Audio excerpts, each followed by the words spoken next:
नमस्कार दोस्तों, स्वागत है आप सभी का अपनी YouTube channel love with Sachin में। आज हम बताने वाले हैं रेस्टिट्यूशन ऑफ कंजुगल राइट यानी वैवाहिक जीवन का पुनर्स्थापन हिंदू मैरिज एक्ट की सेक्शन 9, जिसमें यदि पति पत्नी पहले से अलग रह रहे हैं किसी विवाद के कारण, तो कोर्ट का कार्य होता है कि उन दोनों को फिर से एक करे, दोनों एक साथ सहवास करें, दोनों एक साथ निवास करें, यानी साथ साथ फिर से रहने लगें। तो विस्तार से चर्चा करेंगे, स्टेप बाय स्टेप बने रहिए वीडियो के अंत तक। वीडियो पे नए हैं तो चैनल को सब्सक्राइब करें और वीडियो को लाइक शेयर कर दिया करें दोस्तों। तो सेक्शन 9 के बारे में सबसे पहले हम चर्चा करते हैं। ये क्या बताती है? वैवाहिक जीवन की पुनः स्थापन यानी रेस्टिट्यूशन ऑफ कंजुगल राइट। धारा सेक्शन 9 का अर्थ यह होता है कि यदि पति पत्नी बिना किसी वैध कारण के अपने जीवन साथी को छोड़कर चला जाता है, यानी साथ में रहना छोड़ देता है, तो छोड़े गए पति या पत्नी अदालत में आवेदन देकर वैवाहिक जीवन की पुनः स्थापना की मांग कर सकते हैं। बात समझ में आ गई? यानी दोनों को ये अधिकार होता है, चाहे पति हो या पत्नी हो। यदि बिना कारण के या किसी मनमुटाव के भी यदि अलग अलग रह रहे हैं, तो कोई भी पक्षकार सेक्शन 9 के तहत कोर्ट से ये अपील कर सकता है, प्रार्थना कर सकता है कि दोनों एक साथ रहें, उसे पुनः रहने के लिए साथ में कहा जाए।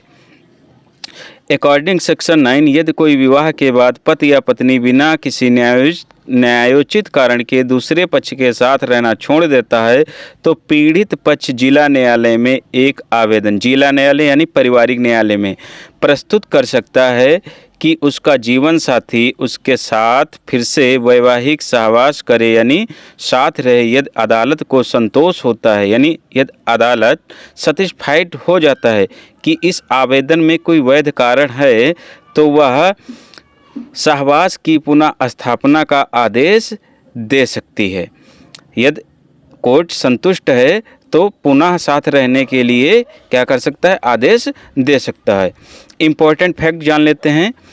नंबर 1, यदि कानूनी उपाय पति और पत्नी दोनों को उपलब्ध हैं, यह कानूनी उपाय दोनों को उपलब्ध होते हैं।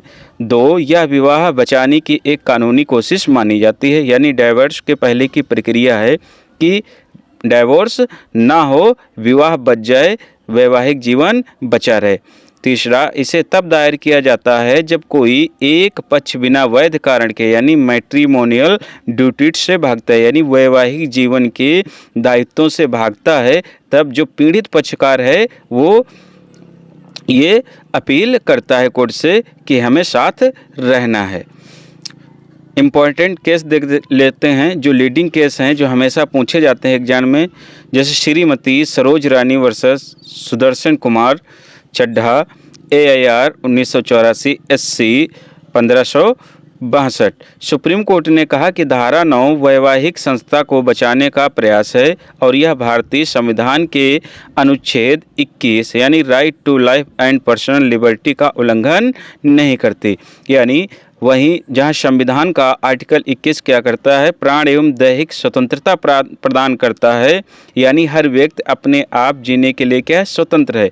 लेकिन सेक्शन 9 इसका उल्लंघन नहीं करती, क्योंकि लीगल रूप से हस्बैंड और वाइफ को एक ही व्यक्ति माना जाता है। यदि वो एक साथ रहते हैं, किसी भी प्रकार का मतभेद है, तो अनुच्छेद 21 का उल्लंघन नहीं माना जाता है। टी सरिता वर्सेस टी वेंकटा सुबैया 1983 का मामला है, जिसमें आंध्र प्रदेश हाई कोर्ट ने कहा था कि यह धारा व्यक्ति की निजता का उल्लंघन करती है, लेकिन बाद में यह निर्णय सुप्रीम कोर्ट द्वारा ओवररूल कर दिया गया था, यानी पलट दिया गया था।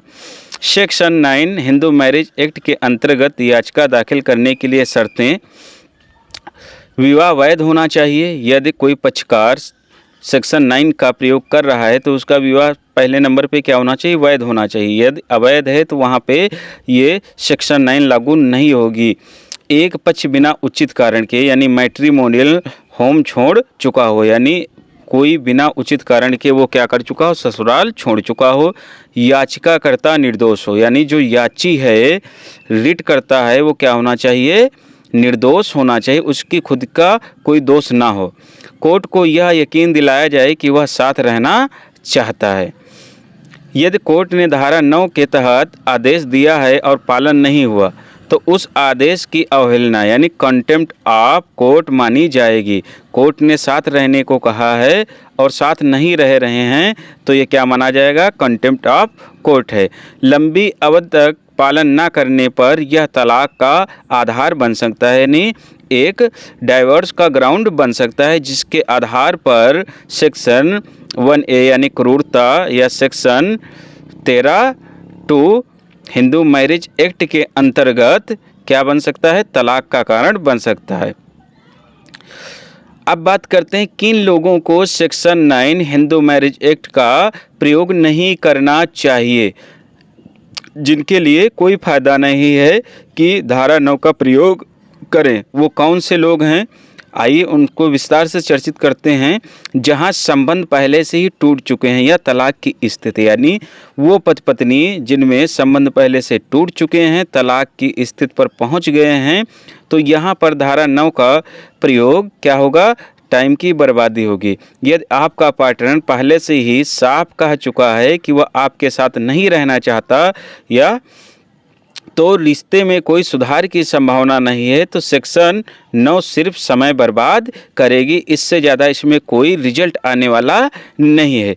सेकेंड, जहां घरेलू हिंसा, उत्पीड़न या मानसिक क्रूरता हो, यानी डोमेस्टिक वायलेंस, क्रुएल्टी और उसे मानसिक रूप से प्रताड़ित किया जा रहा हो, रोज रोज अपमान झेलना पड़ रहा हो, तो सेक्शन 9 लगातार साथ रहने की ज़बरदस्ती करने से आपकी सेहत सम्मान को नुकसान पहुंचा सकती है। यानी जब इतनी सारी समस्याएं होंगी तो आप साथ नहीं रह सकते, इसका रिजल्ट क्या है? नेगेटिव आएगा। तो ऐसी स्थिति में यदि ये समस्याएं हैं तो सेक्शन 9 में रिट कभी भी ना करें। थर्ड है, जहां पार्टनर पहले से ही कोर्ट में तलाक का केस डाल चुका हो। अगर सामने वाला व्यक्ति धारा 13 हिंदू मैरिज एक्ट के तहत तलाक की याचिका दे चुका है तो सेक्शन 9 लगाने से ज़्यादा कुछ हासिल नहीं होगा, बल्कि यह स्ट्रेटजी उल्टी पड़ सकती है। यानी जब तलाक की याचिका पड़ चुकी है, वाद पड़ चुका है, तो वहाँ पर सेक्शन 9 का कोई महत्व नहीं, क्योंकि एक पक्षकार के माइंड में सेट हो चुका है कि हमें अलग ही रहना है, तो आप ज़बरदस्ती उसके साथ नहीं रह सकते। या रहते हैं, अपील करते हैं, तो ये क्या होगा? नेगेटिव परिणाम साबित होगा। फोर्थ है, जहाँ विवाह ही अवैध या शून्य हो, यानी मैरिज क्या हो? वाइड हो। अब वाइड मैरिज का कोई कानूनी आधार नहीं होता है, यहाँ पर कोई लीगल उपचार नहीं होते हैं। अगर शादी सेक्शन 5 जिसमें विवाह की शर्तें दी गई हैं पूरी नहीं करती हैं, तो दोनों में से कोई पहले से शादीशुदा हो या प्रोहिबिटेड रिलेशन में हो या फिर कोई अन्य कारण हो, जैसे कि शादीशुदा हैं, तलाक नहीं हुआ है, तो ऐसी स्थिति में प्रोहिबिट रिलेशन जानते हो, सपेंड में शादी हुई हो, तो ऐसी स्थिति में यहाँ शादी क्या होती है? शून्य होती है। तो शून्य शादी में जो शून्य शादी हो या शून्य संविदा हो, कोर्ट की तरफ से कोई उपचार नहीं होता, यानी विधि की तरफ से कोई उपचार उपलब्ध नहीं है। तो सेक्शन 9 लगाना वैधानिक रूप से क्या होता है? बेकार होता है, क्योंकि यहाँ उपचार ही नहीं है, तो सेक्शन 9 लगाने से कोई मतलब नहीं होता है।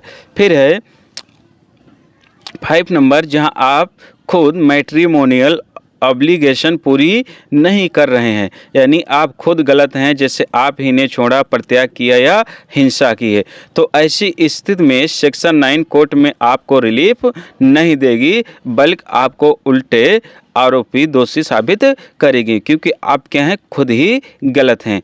6 नंबर है, जहां रिश्ता सिर्फ दिखावे का है, यानी paper marriage arranged for benefit, ऐसी शादी जहां पर मतलब के लिए शादी की गई हो, सिर्फ कागजी कार्रवाई की गई हो, तो ऐसी स्थिति में जैसे अगर शादी सिर्फ वीज़ा, संपत्ति या किसी कानूनी लाभ के लिए की गई थी, तो कोर्ट इसे जेन्युइन मैरिज यानी वैध मैरिज नहीं मानकर सिर्फ एक फॉर्मेलिटी मानता है, तो ऐसी स्थिति में भी सेक्शन 9 का उपयोग कोई लाभदायक नहीं होगा।